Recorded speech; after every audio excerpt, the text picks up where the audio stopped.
Here are 10 more serial killers whose crimes were ignored, misunderstood, or allowed to continue for years.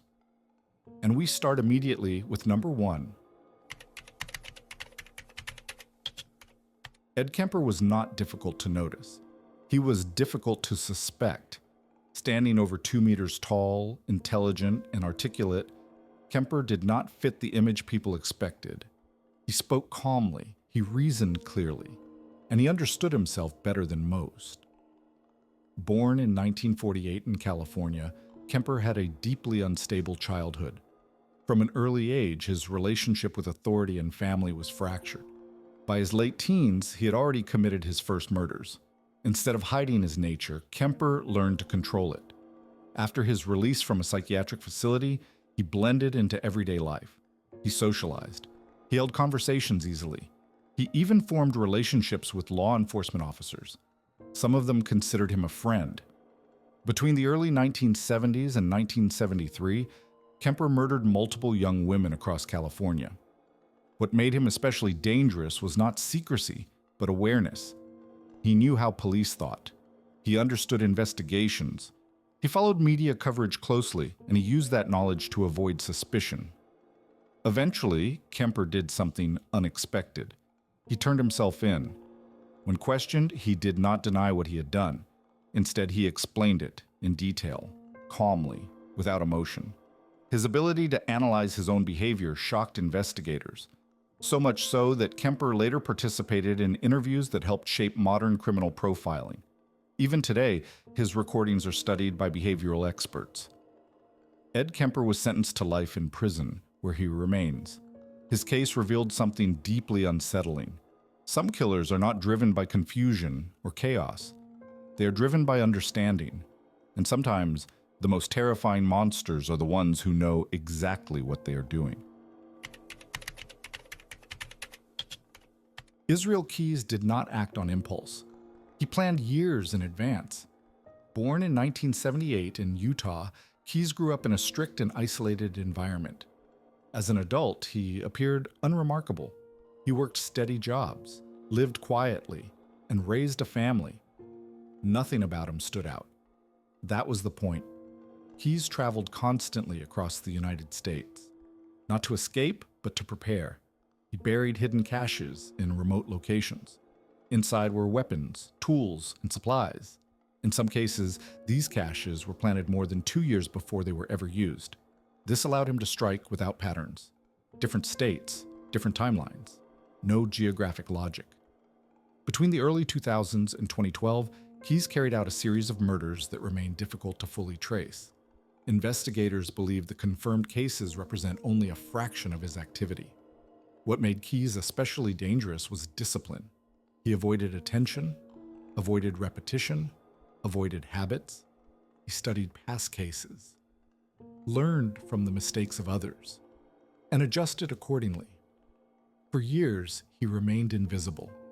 His arrest in 2012 came not from forensic breakthroughs, but from a single mistake involving financial tracking. Once in custody, Keyes provided partial confessions, but he controlled what he revealed, leaving many questions unanswered. Before a full picture could emerge, he took his own life. Israel Keyes left behind no manifesto, no clear motive, no full list of victims, only uncertainty. His case showed how modern mobility and preparation can defeat traditional investigations. Keyes did not rely on fear or notoriety. He relied on patience, and patience made him nearly impossible to stop. Aileen Wuornos did not fit the image people expected, and that made her case impossible to ignore. Born in 1956 in Michigan, Wuornos grew up in instability. Her early life was marked by abandonment, constant movement, and survival at the margins of society. By adulthood, she was living on the road, drifting between towns in Florida.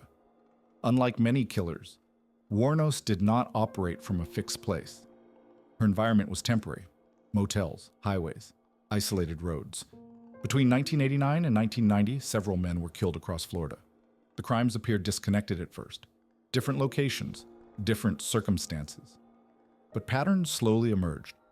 Wuornos was eventually identified and arrested in 1991. Her case immediately became a national spectacle, not only because of the crimes, but because of who she was.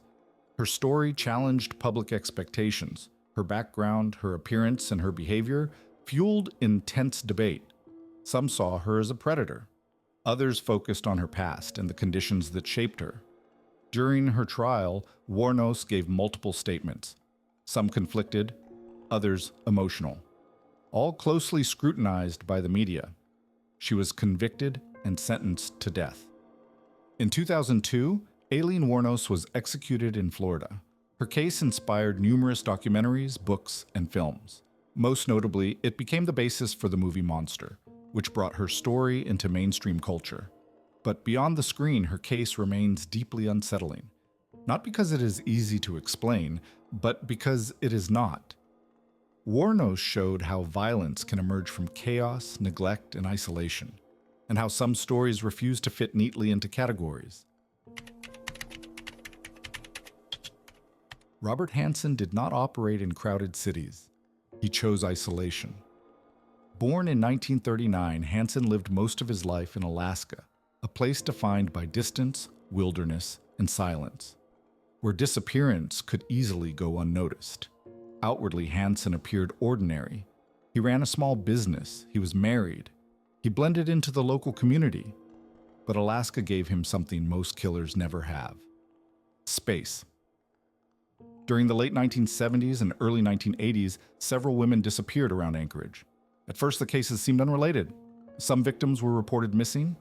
Others were not reported at all. Hansen used the environment to his advantage: remote roads, forests, areas rarely searched. For years, suspicion never fully settled on him. What eventually brought attention was not evidence, but survival. One woman escaped and provided information that shifted the investigation. Slowly, pieces began to connect. When authorities searched Hansen's property, they uncovered proof linking him to multiple murders. Maps marked with locations. Patterns hidden in plain sight. In 1984, Hansen was convicted and sentenced to life in prison. His case revealed a chilling truth. In places where help is far away and witnesses are rare, violence can hide behind geography itself. Robert Hansen did not rely on charm or intelligence. He relied on emptiness, and in Alaska, emptiness was everywhere. Samuel Little was not hunted for decades. He was overlooked. Born in 1940 in Georgia, Little lived on the margins of society for most of his life. He moved constantly, rarely stayed in one place, and left very little behind. Between the 1970s and early 2000s, women began disappearing across multiple states. At the time, the cases were treated as isolated incidents. No clear links, no urgency. Little targeted those least likely to be protected. People whose disappearances did not trigger large investigations. People who slipped through the cracks. For years, he was arrested repeatedly for minor offenses. Yet his name never stayed on investigators' radar. What made Samuel Little one of the most dangerous killers in American history was not intelligence or planning. It was invisibility. He blended into the background of cities, bus stations, shelters, streets. It wasn't until 2012, after a DNA match connected him to several cases, that authorities began to understand the scale of what he had done. In custody, Little began to confess. He described dozens of murders, then more, then even more. Investigators eventually confirmed at least 93 victims, making him the most prolific serial killer in U.S. He even drew portraits of some victims from memory, faces that had never been identified, names that had been forgotten. Samuel Little was sentenced to life in prison, where he later died. His case exposed a harsh reality. Some killers are not caught because they are clever. They're caught late because their victims were ignored, and silence, more than anything else, allowed Samuel Little to keep killing. Ivan Milat turned travel into fear. Born in 1944 in Australia, Milat appeared unremarkable. He held jobs, lived quietly, and attracted little attention. But during the late 1980s and early 1990s, young travelers began disappearing near Sydney. Most were backpackers, people passing through, people without strong local ties.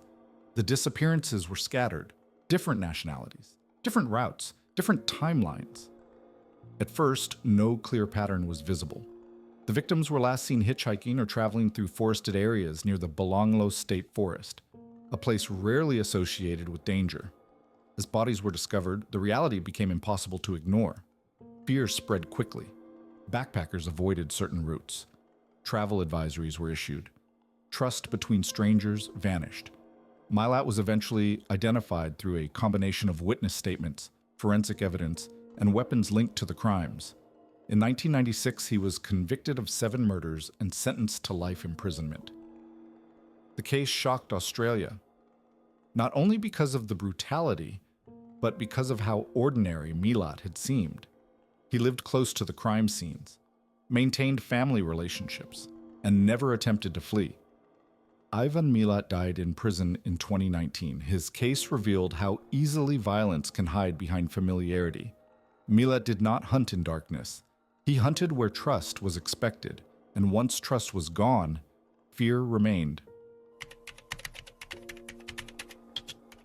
Marc Dutroux was not terrifying only because of his crimes. He was terrifying because of how many chances the system gave him. Born in 1956 in Belgium, Dutroux was known to police long before his most infamous crimes. He had a criminal history. He had been investigated. He had been imprisoned, and yet he was free. In the mid-1990s, several young girls disappeared across Belgium. At first, the cases appeared unconnected. Different locations, different circumstances. Behind the scenes, warnings were missed, files were mishandled, critical information was ignored. When Dutroux was finally arrested in 1996, what investigators discovered shocked the entire country. Not only the crimes themselves, but the extent of institutional failure that allowed them to happen. Evidence showed that Dutroux had been under surveillance at different times. Searches had been conducted. Opportunities to stop him had existed. They were missed. Public outrage exploded. Trust in law enforcement collapsed. Hundreds of thousands of people marched in the streets demanding accountability. The case exposed deep problems within the justice system. Poor coordination. Rivalries between departments. Warnings that went unanswered. Marc Dutroux was sentenced to life in prison for 5 murders and 2 attempted murders. But for many, the damage went far beyond one man. His case became a symbol, not just of individual evil, but of what happens when institutions fail to protect those they are meant to defend. And in Belgium, that trust has never fully recovered. Peter Sutcliffe became known as the Yorkshire Ripper, a name that spread fear across the United Kingdom.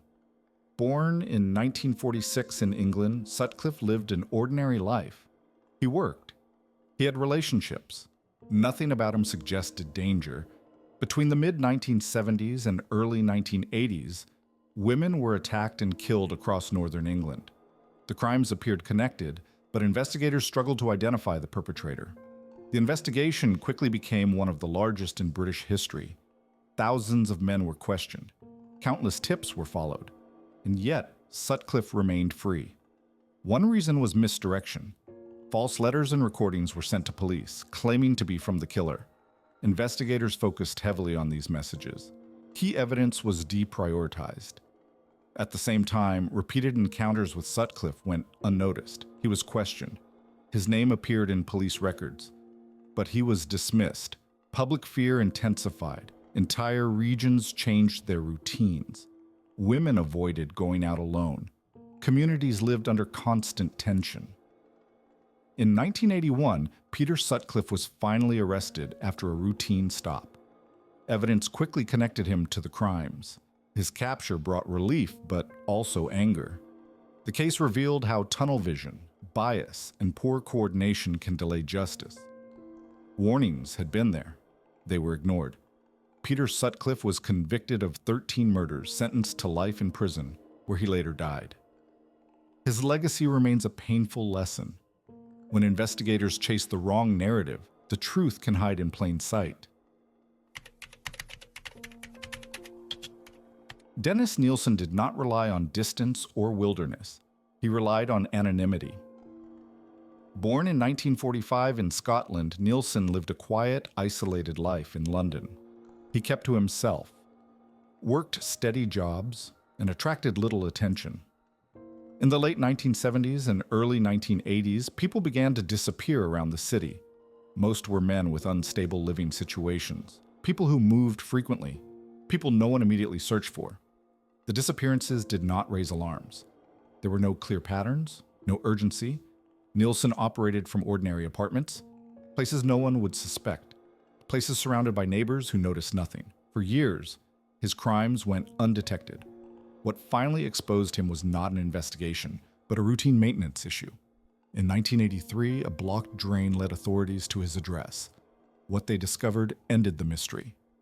Nilsen was arrested and later confessed, calmly, in detail, without denial. He was convicted of 16 murders and sentenced to life in prison. Dennis Nilsen's case revealed a disturbing truth. In large cities, anonymity can be a shield. When people live isolated lives, their disappearance may not be noticed at all. Nilsen did not hide behind charm or intelligence. He hid behind silence, and silence allowed him to operate for years. Stephen Port operated in a time when technology was supposed to make crime easier to stop. It did not. Born in 1975 in England, Port lived in London and appeared unremarkable, quiet, withdrawn, invisible. Between 2014 and 2015, several men were found dead in similar circumstances near Port's residence. At first, the deaths were treated as unrelated, accidental, individual cases. Despite similarities, authorities failed to connect the dots. Families raised concerns. Friends pointed out patterns. Warnings were given. They were dismissed. Port continued operating because the deaths were misclassified. Critical evidence was overlooked. Early conclusions were never re-examined. Only after multiple deaths did investigators begin to reevaluate the cases. By then, the damage was irreversible. In 2016, Stephen Port was arrested and later convicted of 4 murders. He was sentenced to life in prison. Public outrage followed. The case exposed serious flaws in modern policing. Failures to listen, failures to question assumptions, failures to act. What made Stephen Port especially disturbing was not complexity, but simplicity. The signs were there. The warnings were clear, but repetition was ignored. Stephen Port's case proved that even today, with databases, technology, and experience, the same mistakes can still happen. And when they do, the cost is measured in lives. Some of these killers were caught. Others were stopped too late. If this video interested you, Part 1 covering 10 other serial killers is available in the description. If this video helped you understand the darker side of history, leave a like. And if you want more real cases, real mysteries, and forgotten stories, subscribe to the channel. There are still many files left in the dark.